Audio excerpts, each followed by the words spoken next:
Today's webinar is entitled Trust and Transparency. Our presenter today is Bob Whipple, CEO of Leadergrow Incorporated, an organization dedicated to the development of leaders. Bob speaks on leadership topics and the development of trust in numerous venues internationally. He also teaches leadership and business classes at several universities. Bob is the author of four leadership books and has been named one of the top 15 consultants on leadership development by Leadership Excellence magazine and one of the top 100 thought leaders on trust by Trust Across America, Trust Around the World. Bob, we are thrilled to have you with us today. Take it away. Thank you, Cindy. It's great to be here, and I'm looking forward to a fun hour with the folks from RIT. What I've got is some objectives here just to get us started. We're going to talk about the nature of trust and then take a deep dive into what trust is all about, probably deeper than we've thought in the past. I want to make sure that I get a chance to apply it to your situation, your environment. We'll share some tips on how to build higher trust, and we'll also talk about accountability and how to restore lost trust. I've crammed an awful lot into this hour, so therefore I'm going to move very quickly through the material. You'll probably want to take some quick notes, or especially you may want to look at the recorded event later on in order to get the full impact, because I'm going to skim in some areas. It's not advancing. Oh, there it is. If you're like me, if you're going to invest an hour worth of time, you're thinking about, okay, what's in this for me? Well, I think all of us are advisors to the leaders in our organizations, or we are the leaders in our organizations. And I'm going to show the link between leadership and how leaders build or destroy trust on a daily basis. It's directly related to productivity, and I'll show some numbers about that. And we need to do better because, on average, we don't do very well. When you can see the potential is staggering. I contrast here the S&P 500 growth for companies for a 15-year cumulative return at about 157%. The good to great companies, according to Jim Collins, they end up being about 177. But when you look at the firms of endearment, which are high trust companies, huge leverage there for companies that can obtain high trust.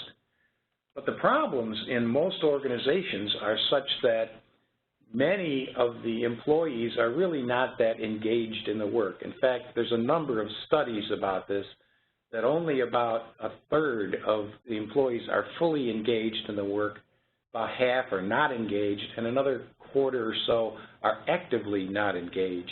So that says that there's a huge opportunity for us to do better in most organizations. Some do better, some beat the odds, but this is on average what we typically see, and I've seen about 6 studies that give about the same results.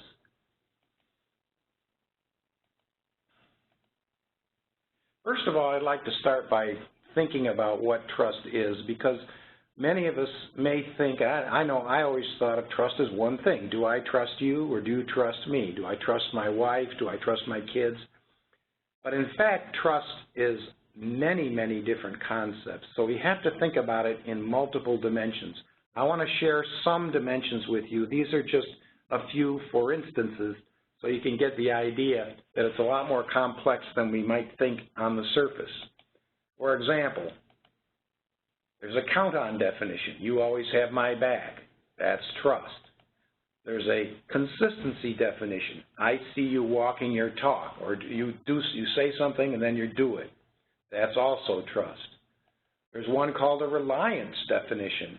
I trust you to act in my best interest even if I'm unconscious at the time. So that's another kind of trust. Here's a kind of trust if we share core values. So we have this common definition of what we're supposed to do, and we trust each other to abide by those values. Here's a really important one that most people don't think about sometimes, and that's a safety definition.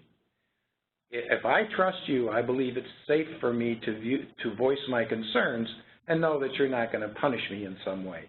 And this particular one is a real issue when it comes to organizations, and we'll dive into that a little bit later. There's a vulnerability definition. You're willing to listen to contrary opinions and especially willing to admit mistakes. So you see there's just a whole bunch of definitions. This is the last one that I want to share, and that's a dependency definition, like with children or other people who are dependent on us to keep them safe. This one reminds me of what I call the first law of trust, and that is that if you have an organization and you're not satisfied with the level of trust that you're seeing within your group, one of the first things that you want to do is figure out how you can show more trust in other people. That is, trust is always reciprocal.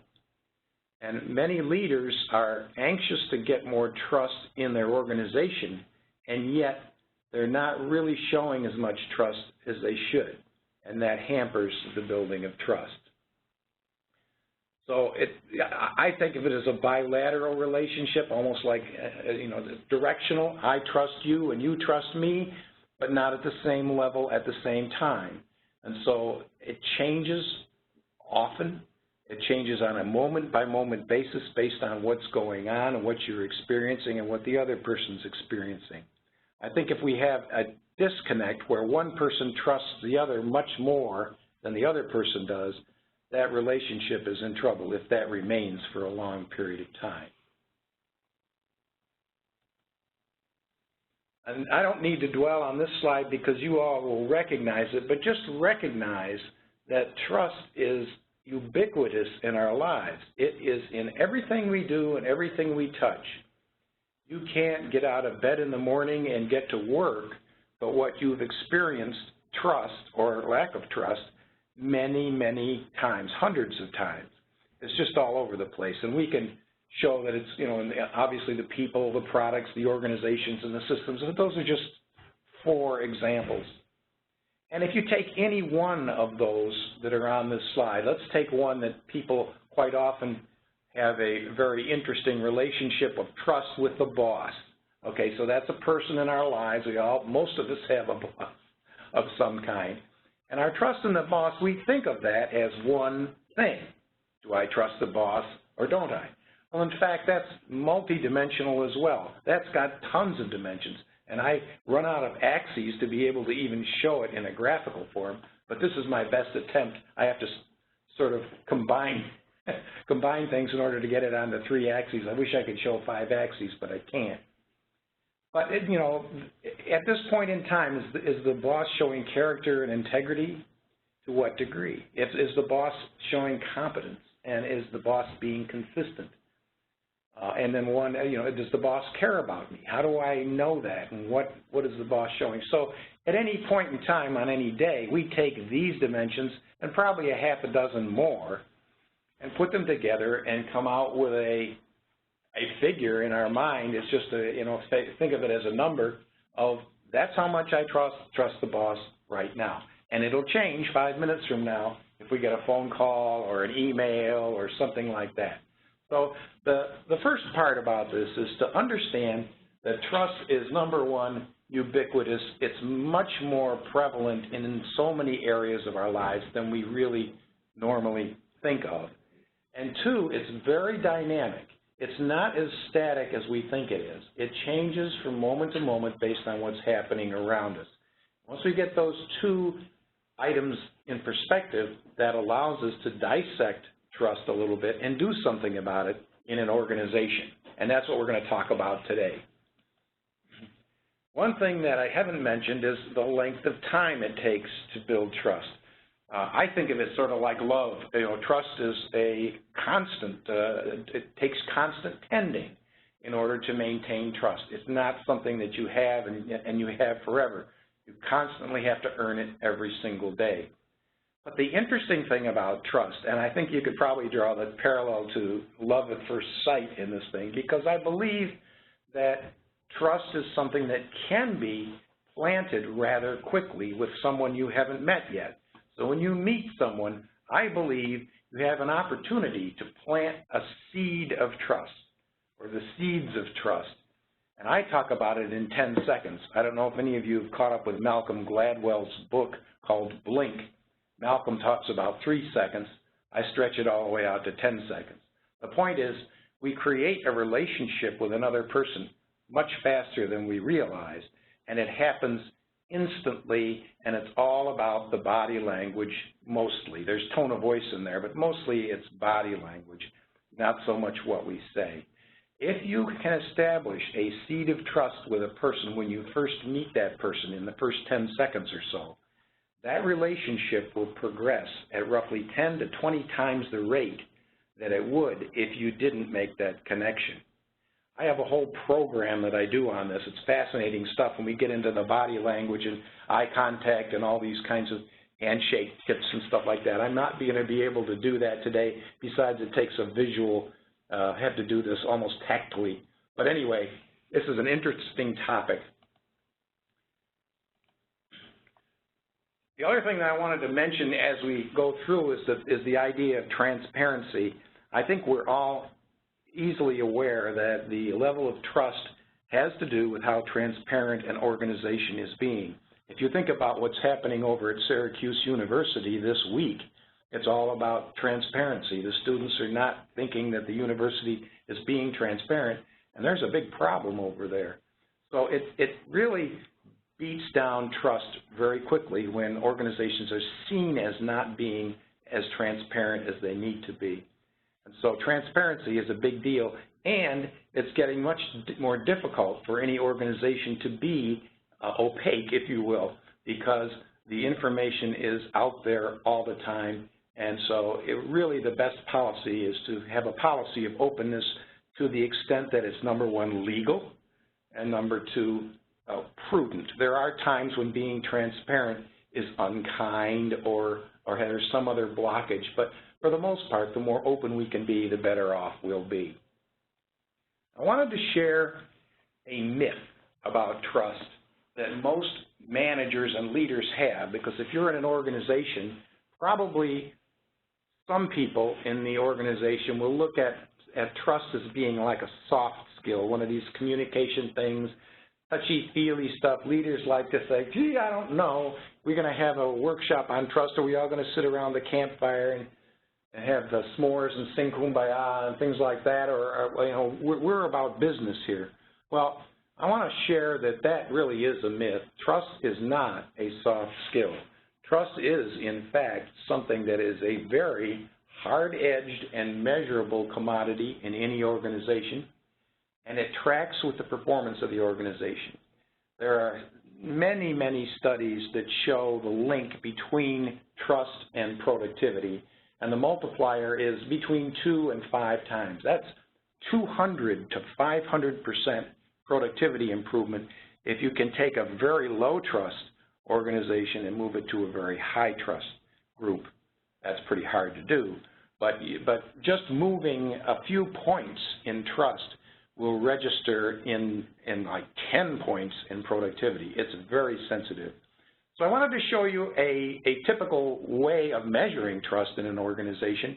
This is the one that I use. It's my own Leadergrow Trust Survey, but there are a number of them, and mine is certainly not exclusive. But I'll show you a little bit about what it looks like and what you can do with it.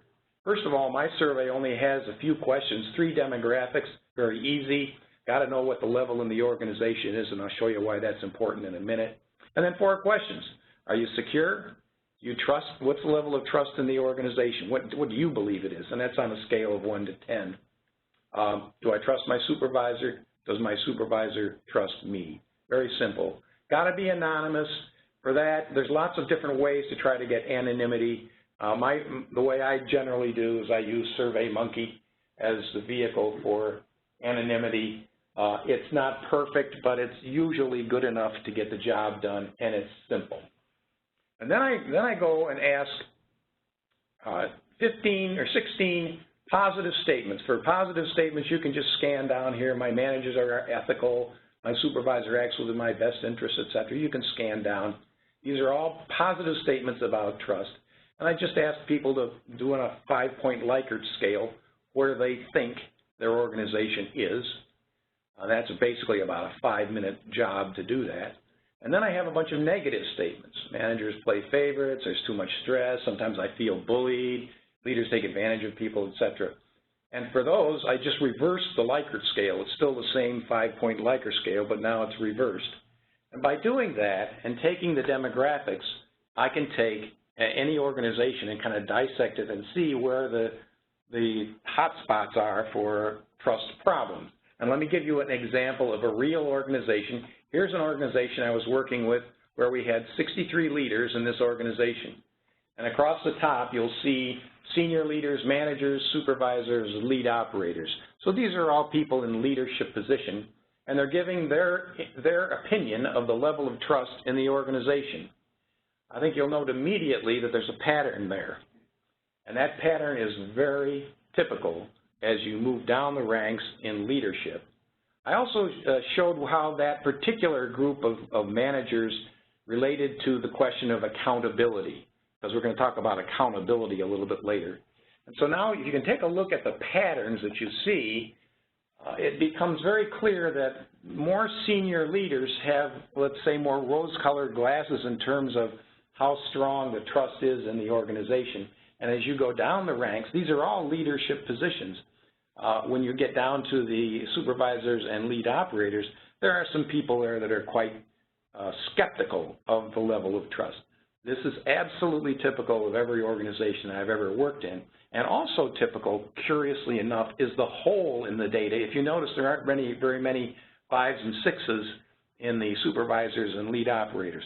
That is a typical pattern that I see time after time, and that plays into how I do the trust enhancement training in the organization.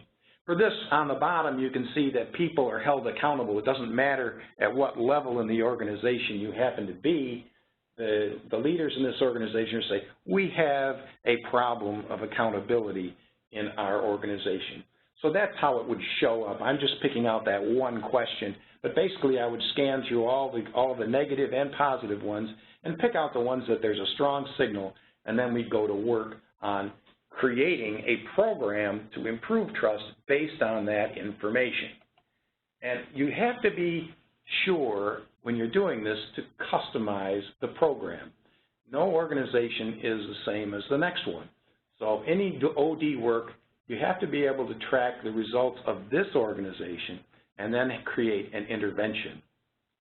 Creating an intervention is, it's sort of an art. I'll show you the process that I use, and I'm not going to go through this point by point. On the replay, you can dig into the details. I just wanted to show you the overview. Basically, in the upper left, I'm doing an analysis of the data. So the first thing we want to do is take the data, that survey that I just showed you, plus any organizational data that's available, and then on the bottom left, have a whole bunch of possible things that we could do to train, if you will, or do an intervention in the organization. And based on what the data is telling me, now I will go and design a training program that uses some of those elements, but not all of them, and puts them in a certain order so that the training for trust has the maximum impact for that particular organization. And that's basically how it's done. Then I go and run the training. So that's the front-end work. I thought I'd share just a couple of bits of information about trust that you might be interested in. One is a huge shift in the United States. This chart's showing information on what matters most for corporate reputation in the United States. And if you look in 2006, that's the responses that they got, quality, customer sat, et cetera. By 2011, you can see that trust and transparency rose to the top of the list, where it wasn't even in the top 10 back in 2006.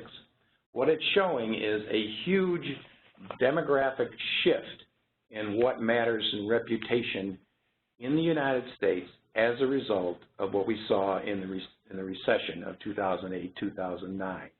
We are now, as a society, much more conscious of trust and transparency than we were in the past.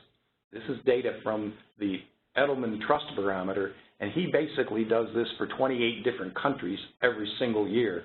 So there's tons and tons of data. But I just thought that was a very interesting shift to show how much more important trust is now than it was just a half a decade ago. Thought you might be interested in this as well, because it does show that engineers do pretty well in terms of most trusted occupations. Nurses always come out on top in this measure. This is a Gallup in data. And Congress usually shows up pretty low on the totem pole, as well as car salespeople. But it's a kind of a fun one to watch, and it doesn't change much year to year. Okay, this is an example of a type of exercise that I do when I do programs with groups, management groups. I'll go through and ask them to contrast. And let's just do one or two so you can think about it yourself. Try contrasting what it's like to solve problems if you've got a high trust group versus trying to solve problems in a low trust group.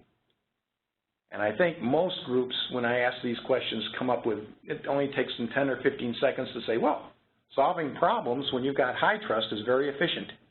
First of all, we don't have the communication problem, so we get to the real problem and we're not playing games with each other. And second of all, we get some creative solutions because people aren't afraid to suggest them. Whereas if we got low trust, we're working around interpersonal issues all the time, and it slows us down, and we may work for hours and not even get to the real problem. So solving problems is much faster and better when there's high trust. Let me just take one more as an example, and then we'll move on. Focus. What do we focus on if we have high trust? You'll find that if you go into a group that has very high trust, they are focused on what they're trying to accomplish. They're focused on the vision, the mission, what we need to do now, the tactics, and that's where their energy goes. Whereas if you walk into a room that of people that has very low focus, what you're going to find is, or very low trust, what you're going to find is their focus is on each other. They're focusing on how to protect themselves from the big bad boss or whatever. It's all about myopic thinking, focusing energy inward, as if we're fighting each other instead of being on the same team. So if you go through and look at all those 9 bullets, and those are just 9, we could do 30 of them, you can quickly convince yourself that trust is in every dimension in any organization, and it has huge impact on our daily activities. That was the whole, I do that exercise. It usually takes me about a half an hour to do that exercise. We did it in 40 seconds, I guess, whatever. Okay. Well, if I asked you to do a brainstorm, if we had the time to interact live here, I don't think it would take you very long to say, well, if we wanted to, if I'm a leader in an organization or not, there are some ways that we can build trust. Do what you say, treat people well, tell the truth. None of these are rocket science, and they're all very easy to see. So you would be able to come up with a list, if we were working together, of probably 25 or 30 things in 10 or 15 minutes of things that would build trust. And I would say absolutely right. All of these things build trust. Every single, look at number 9, admitting mistakes is a good example. That builds trust.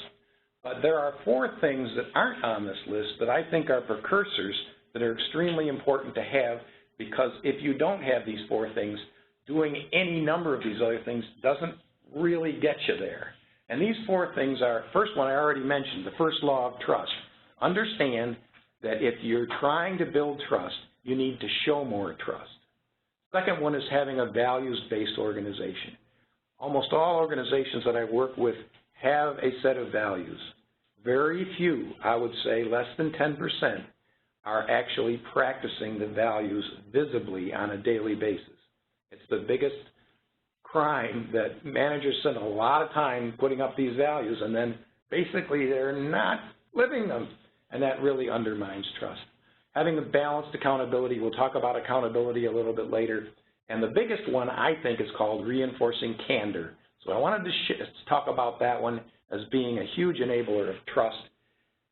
First of all, I'd like to, hopefully you can see that trust is like a bank account, that you have an account of trust with every person you know, and that that account has a balance in it, and that we make deposits and withdrawals, both of us, from time to time based on what's going on between us. So it's that balance in the trust account that really matters, and that's how we manage it. I've got a little short video, and hopefully we've got the technology to be able to do this. We'll see how it works out.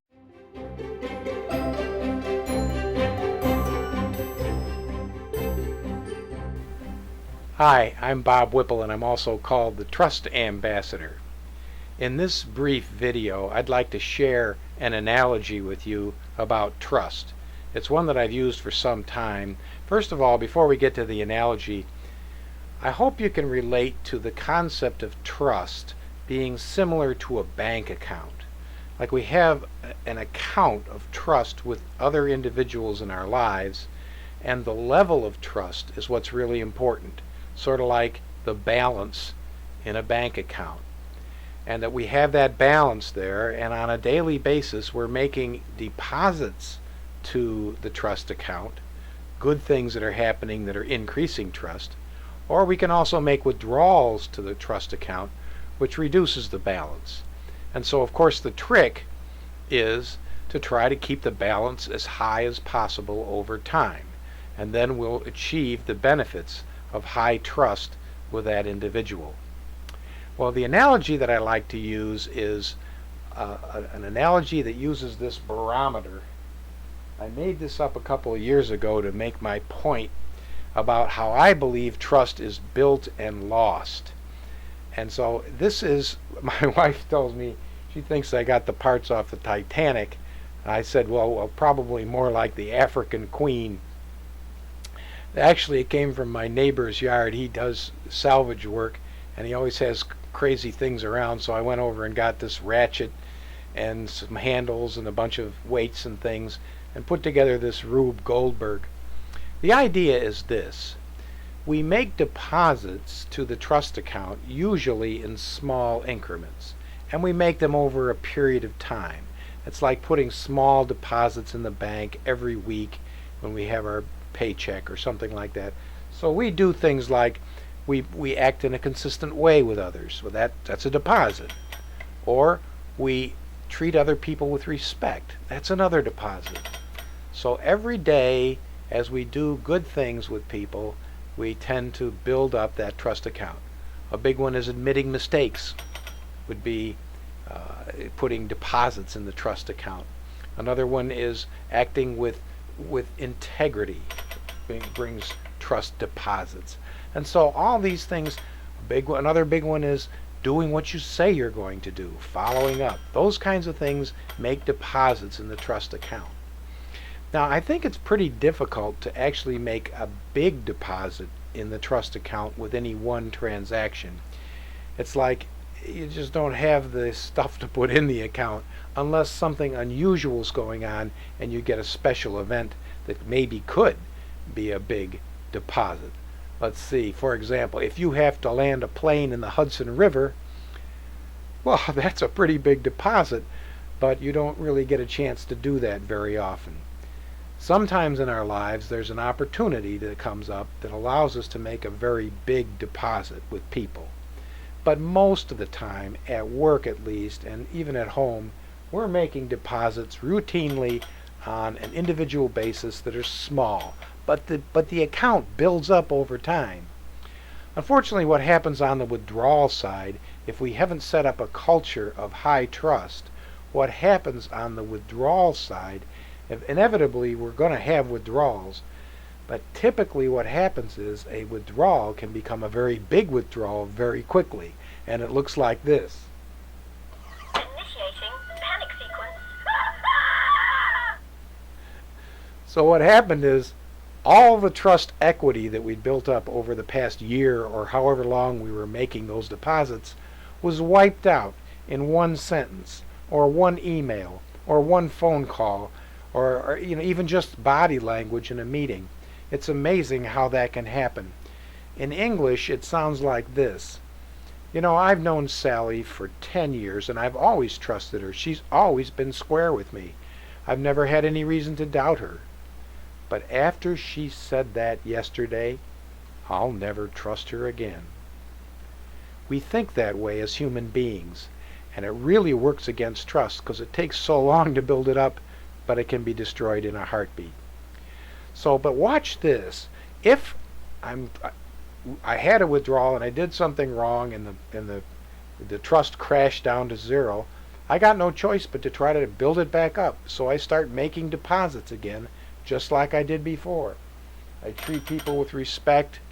I act with integrity. I do all the things that I was doing before. I walk my talk. I do all the things. I'm friendly with people. I reinforce them, all those things. But you notice I'm making deposits. But when you notice, the trust level isn't going up any yet. It takes a long, long time for us to build the equity back to where our deposits are actually registering in trust.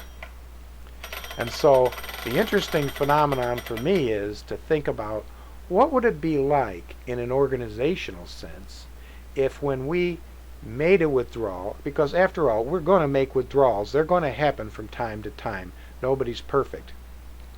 But if we had the culture set up such that trust was high to begin with, when we made a withdrawal, it would look like this. And that would mean that as soon as we start making deposits again, we're immediately building back the trust equity, and it would be so powerful. That's what I call the phenomenon of reinforcing candor, and we're going to talk about it in this course when we talk about the Leadergrow trust model. Okay, so this is the trust model that I've developed, and it really only has 3 parts. It looks very complex, but it's really quite simple. Table stakes, enabling actions, and reinforcing candor. Table stakes talk about the fact that there are certain minimum standards if you're going to be in a leadership position or with anybody. You're not going to get trust if you can't be honest and open and ethical, those kinds of things. Those are minimum standards, and you just have to have them. The enabling actions are a little bit more interesting because the more you can do with enabling actions, and basically when I do this with a group, I'm brainstorming what are the enabling actions in this organization, because it's going to be different in a hospital versus a garbage collection company or something like that. But most of the things here do cross over. The thing that I find most interesting is this concept of reinforcing candor, because I believe that that is the one thing that many leaders just can't seem to do, but if you can figure out how to tell them how important it is and get them to learn to do that, it changes the ball game very quickly. Why is it so difficult for leaders to reinforce candor? Reinforcing candor means making the environment safe, so that if somebody thinks you're doing something that's not exactly right, they're going to feel that it's safe to tell you and know that they're not going to get punished. In fact, they're going to get rewarded. Most leaders have a problem doing this, and the reason is a little thing called I am right.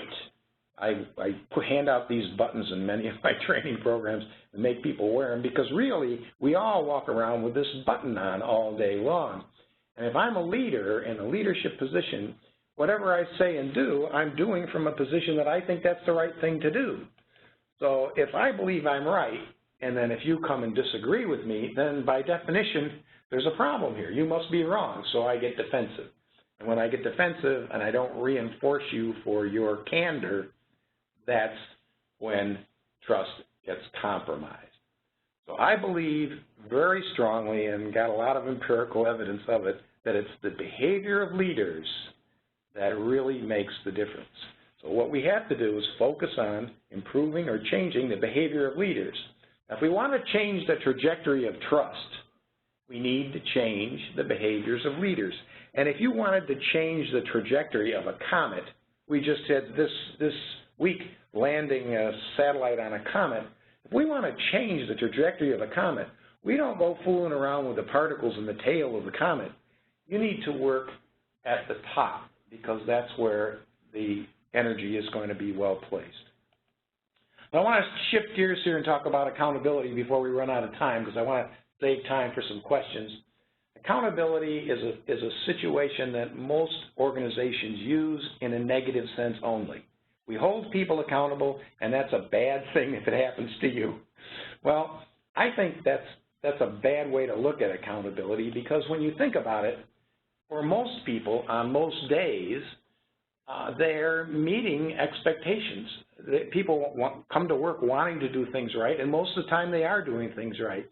But they only hear from management when there's a problem, when there's a missed expectation, and that's when they're held accountable. And then that feels punitive. So when we in organizations hold people accountable in a punitive way, it feels like this, and it really works to destroy trust over time. When we hold people accountable in a principle-centered way, it really works to help build trust. And that means making sure that when people are doing good things, we're holding them accountable in a positive way, as well as when they need some coaching or maybe need a kick in the butt once in a while. Okay, that's all right, but at least it's balanced, and that's what I call balanced accountability.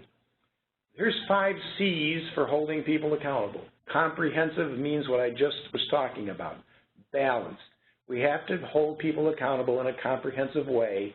When they're doing good work, they need to be held accountable in a positive sense. The second C is contribution, and that one is one that leaders quite often forget about.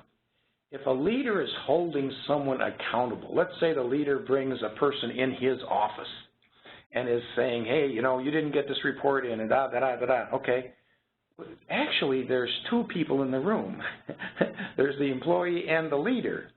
And the leader is quite often making a contribution to why that didn't get done. So we need to consider, what's my contribution? Did I not remind you? Did I not give you the tools? The third one is care. Do I really care about the person? Fourth one is clarifying the expectations. If you don't know what to do, I can't hold you accountable for it. And the fifth one is collective responsibility, meaning we're in this together. We may, you know, why do we act like we're enemies when we're really on the same team? And so I have a thing called 8 Beatitudes of holding people accountable. If anybody's interested, you can send me an email. I'll give my email at the end of this, and I can send you an article on this. But these are the 8 Beatitudes of holding people accountable. We have a breach of trust. We need to act swiftly. We don't want to procrastinate. You want to make sure that a breach of trust is handled expeditiously. It doesn't get better with time.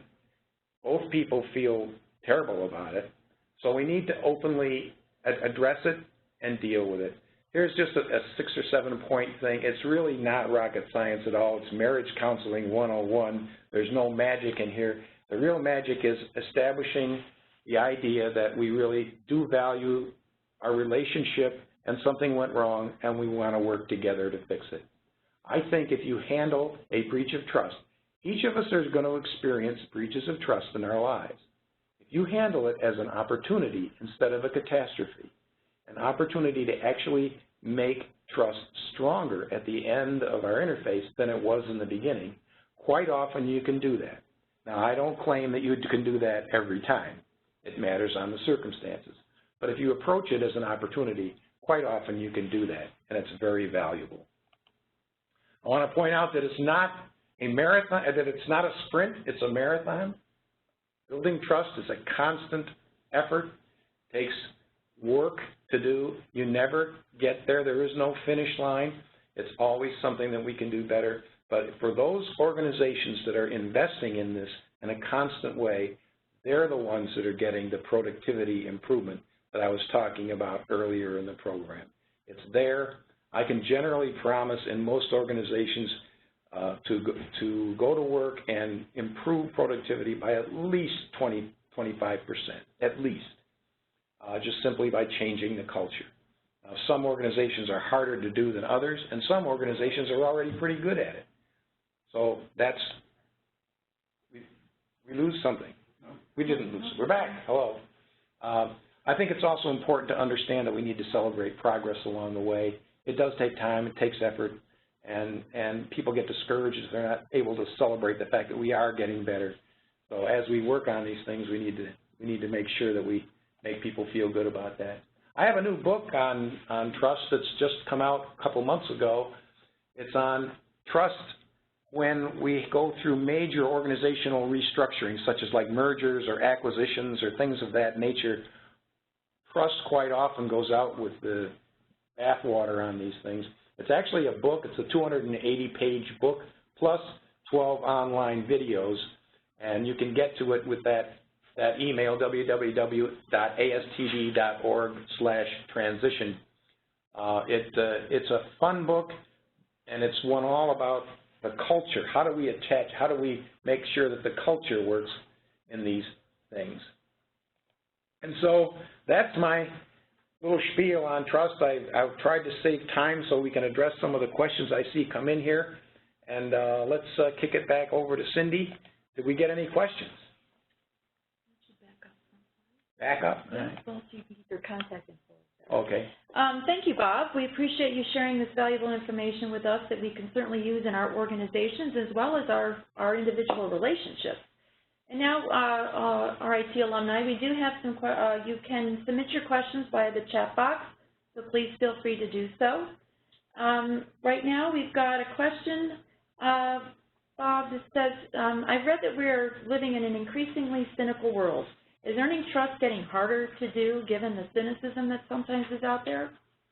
That's a great question. We just had a program, I brought in a guy from Washington, D.C. a couple of weeks ago to talk about trust in the public sector.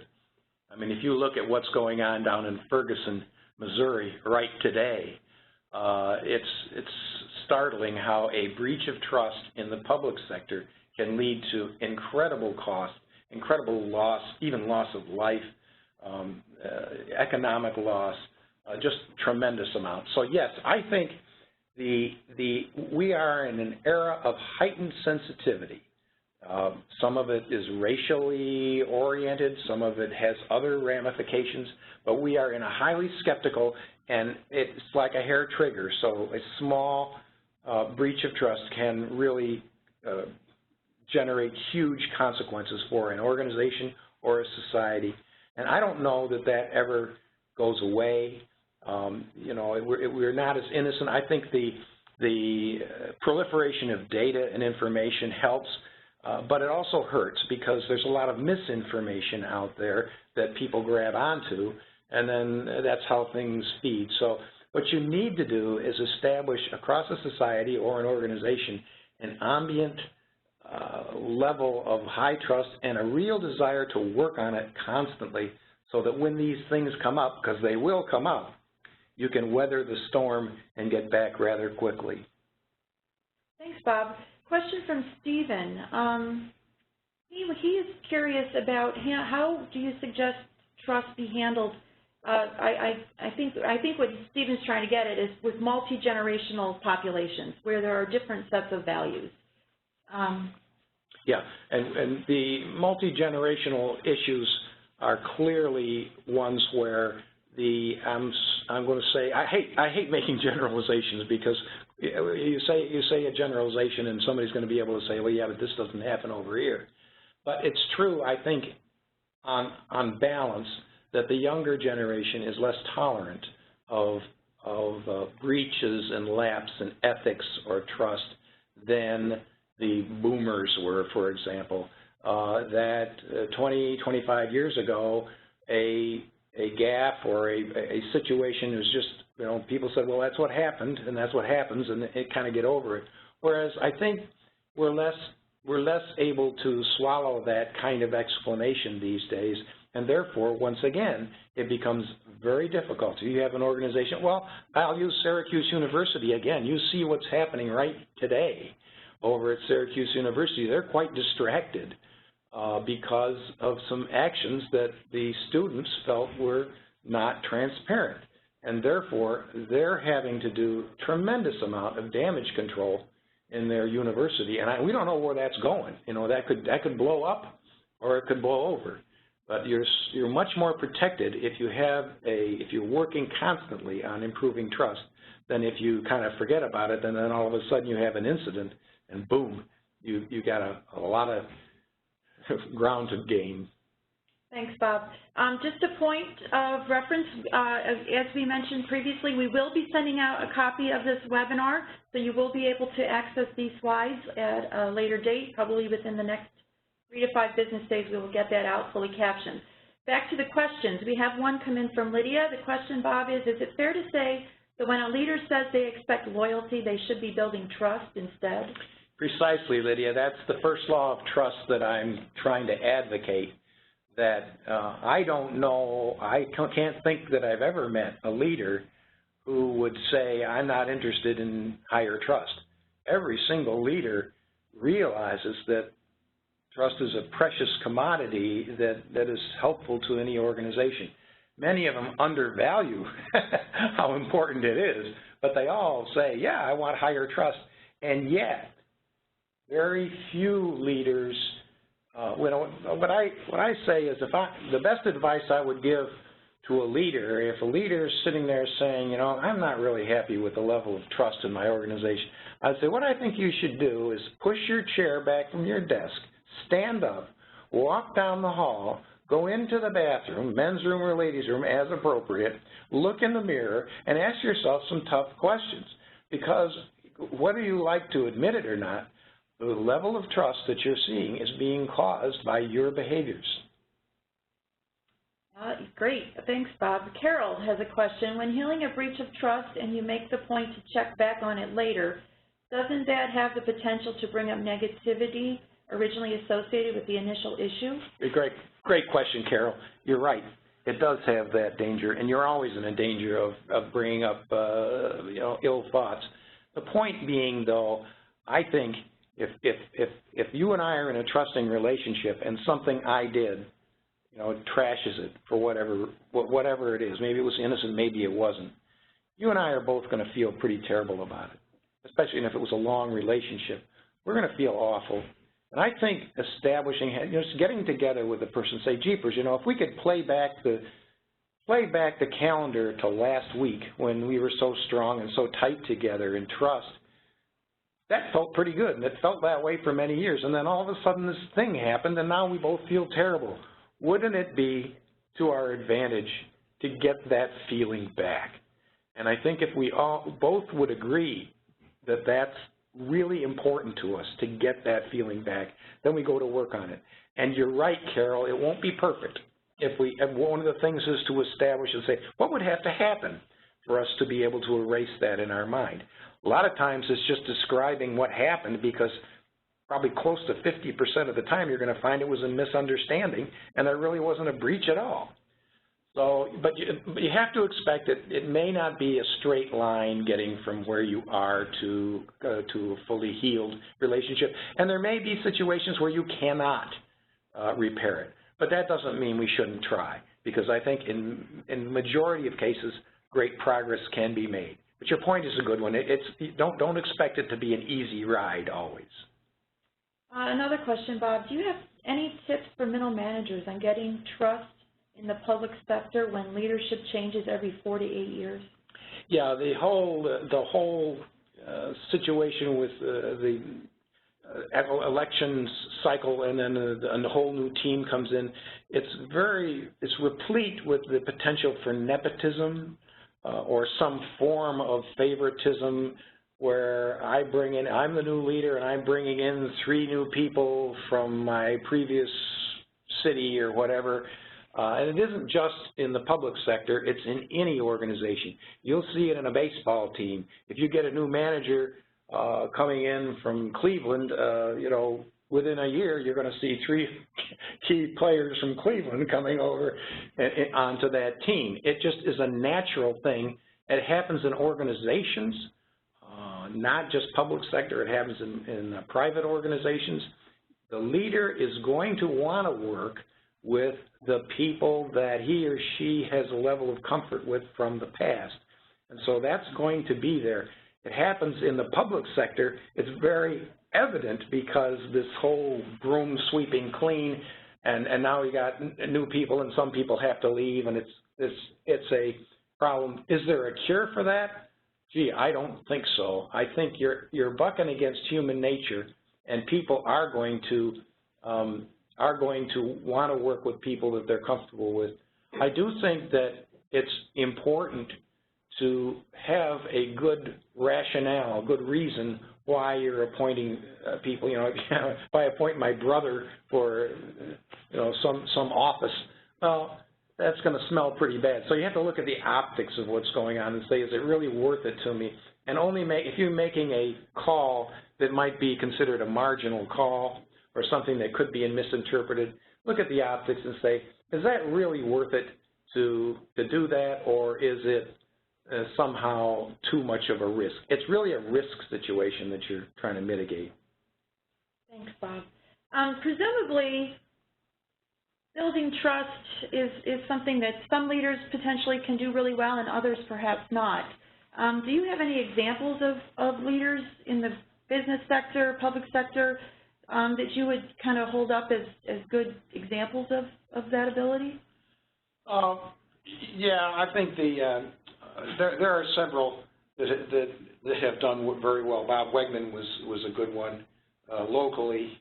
Okay, there are several others locally that I could name, but I guess I won't because they're incumbents. But Bob is dead, so I can talk about him. And then Tony Shea at Zappos is a good example that a lot of people use. There are a lot of people that I admire in the Rochester area. I believe we have many examples. I can think of about a dozen examples of organizations where the leadership is really top-notch. They really get this stuff, and they really practice it, and they're really getting the results. Again, I prefer not to name specific names because I'll leave somebody out and then I'll be embarrassed. But we're very lucky in our community because we have a very rich environment for those kinds of leaders in all phases. You know, academia, the medical areas, there's some great leaders there in marketing, advertising, in manufacturing. You can find them all over the place. And on the other side, unfortunately, there's an awful lot of leaders that really don't understand the power of this, and it's sad. I'll go into an organization where people are about ready to kill each other. I mean, it's like you wonder how they ever get anything done, and it's after about a half an hour of listening to what people are saying and stuff, it's very clear that the problem is the behaviors of the leader.